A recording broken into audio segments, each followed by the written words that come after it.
morning, good morning, good morning. Welcome to another video, another vlog. It's almost 6 o'clock in the morning. We're gonna bang out 45 minutes of cardio before we start shift at the fire department. Today is November 30th.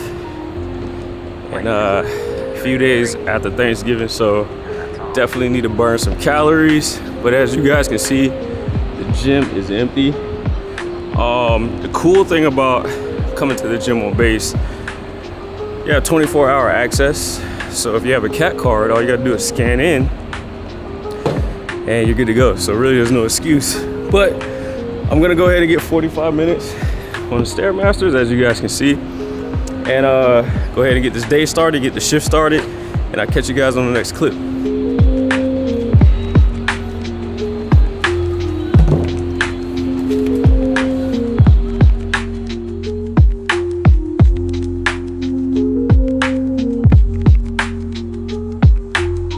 There's nothing like doing your cardio early in the morning, I tell you, or workout in general. You just feel like you conquered the day. So I just wrapped up 35 minutes of cardio on the Stairmaster. I normally do 45 minutes, but today I just wanted to do 35 minutes because I kind of wanted to keep some energy in the tank for later on. I may do another cardio session. So we get ready to head to work, which is only 30 seconds down the street because we are on base. I'm gonna go ahead and get settled in, and then I'm also gonna show you guys what I pack for work, what I've been packing the last few shifts, and just kind of show you my whole mindset around how I'm dieting. So I'm gonna shut up and I'll see you guys at the fire station.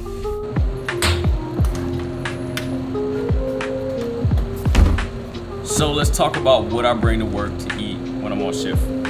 All right, so we got eggs for breakfast. I try to get some kind of fruit in, so I do have this pineapple from Publix.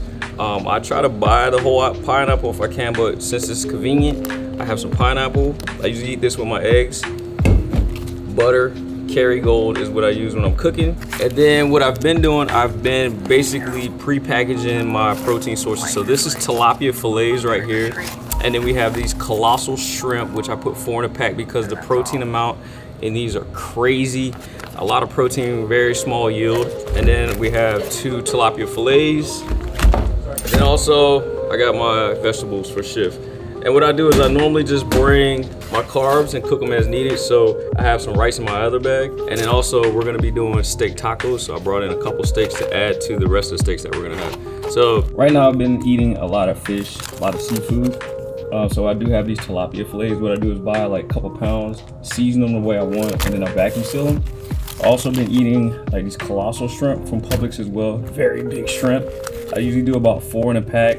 And then I have my vegetables, which this week and last week has been asparagus. Eggs, I like to get the free range eggs. Nellie's is the brand I've been using. And then when I cook my eggs or anything, I try to use Kerrygold butter. And this is the garlic and herb butter. With my eggs, I do have some pineapple. For fruit, I do have bananas because I do consume a couple of these after my workout for carbs. And then if I want more carbs, I do have some jasmine rice right here, which this is the brand I use because this is organic. And as you guys can see, the only ingredient in this container is jasmine white rice. So this is the brand I use. And then we're doing steak tacos this shift. So I brought in some more steaks to add to the rest of the red meat. But this is normally what I eat, minus the red meat. This is normally what I've been eating the past couple weeks. Been trying to eat a little bit cleaner. Right now I would say my diet's maybe about 75-25. I do enjoy some good food here and there, but I try to keep it clean as much as possible.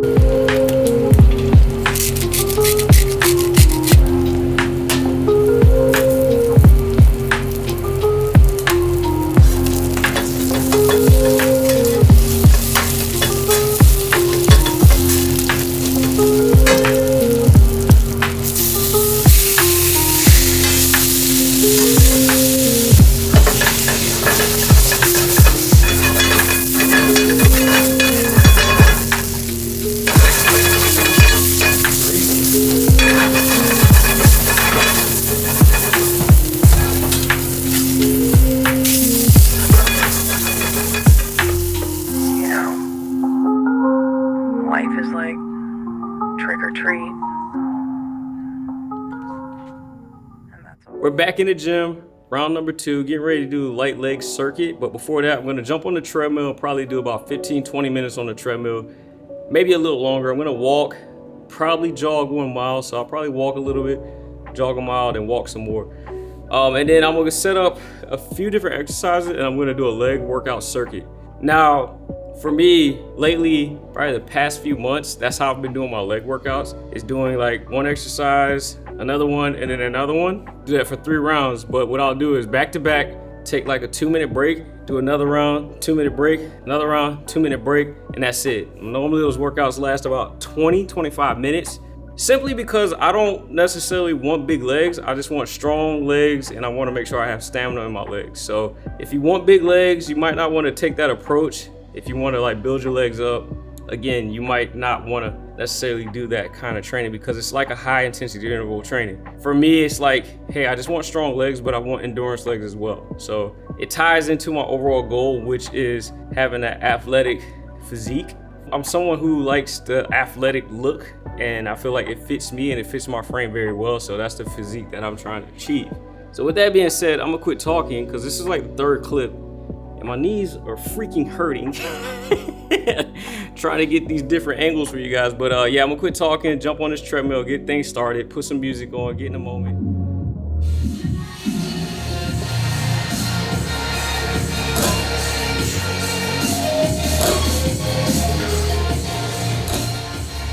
So this is like take number 6. I'm gonna try my best, y'all, to keep this under 5 minutes, 6 minutes. I'm gonna try my best.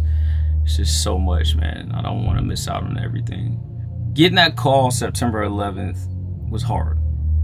Getting the next call later on that day, you know, finally breaking down what's gonna happen next, the next steps in my whole journey, my whole process, happened later on that evening. You know, the doctor called back and was like, hey, you know, we need to get you in on the 14th. The earliest we can get you in is the 14th. Come in, you're gonna speak to a the GI surgeon. You're gonna speak to the chemotherapy doctor and nurses. And then also, I think I spoke with some other nurses about like family care and stuff like that. So the very next morning, September 12th, I remember getting up early like I normally do to head to work. And I got to work, was going for a walk, and I remember looking up at the sky as the sun was coming up, and I said, okay, God, you have my attention. What is it that you want me to do? And I said that because prior to me finding out I had cancer, I truly thought that something bad was about to happen to me health-wise. And I literally thought, and what I mean by that, I literally thought I was gonna have a heart attack.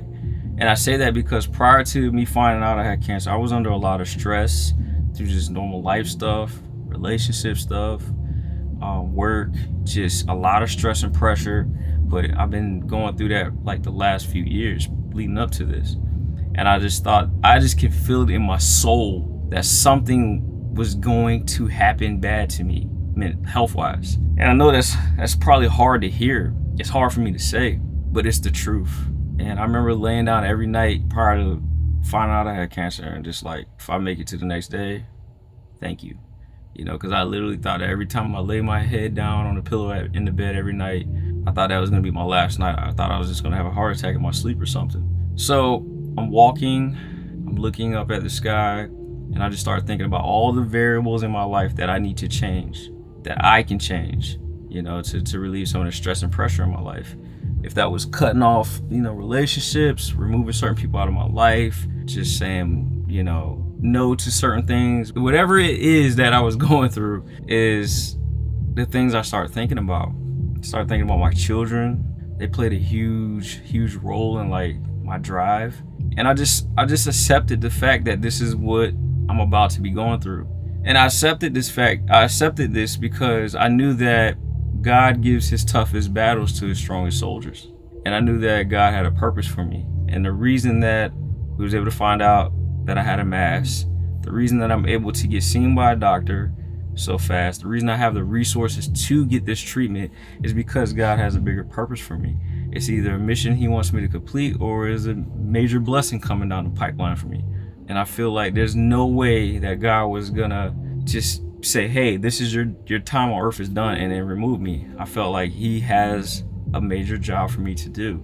So I stepped in the realm of accepting what I was going through. September 14th, go to the doctor. First doctor we meet with was a GI doctor. The GI doctor was very nice. He's done plenty of these surgeries, unfortunately. And he explains to me the procedure, and he was very helpful because he actually drew it on paper.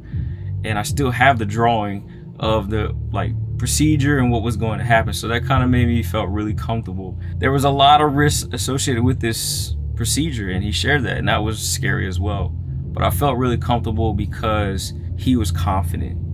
I got a lot of information thrown at me at one time that day. I just remember the feelings I was going through. I almost shut down. I was a little snappy on my mom and my wife because I was still trying to process the fact that I found out I had cancer 3 days ago. So now I'm in the hospital planning my surgery, which was 6 days later, September 20th. Just reliving that moment, it's challenging because I can remember every feeling I was going through. Get back home September 14th. Of course, now I gotta let my job know the situation. Came back, and right out the gate, I told my chiefs that I wanted to keep this situation private. I told my chiefs, I was like, hey, I can work the next 2 days, and then I won't be able to work for the next 8 weeks. At least I'll be out for the next 8 weeks, possibly the rest of the year. And they were just blown away. My chiefs were blown away. And so I shared that with them, and I said, hey, I just want to keep this private right now, because the way I had to leave work, I knew it was going to raise a lot of questions. It was like Lane was here today, and then he's gone tomorrow, and he's out with no return date right now.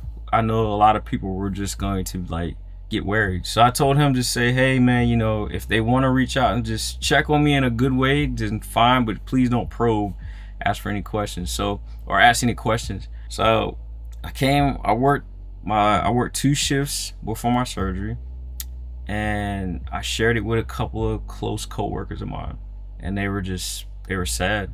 They were sad.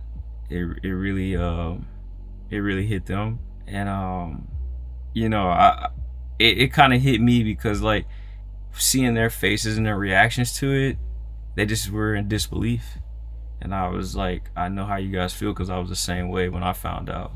I was really, really tough, man.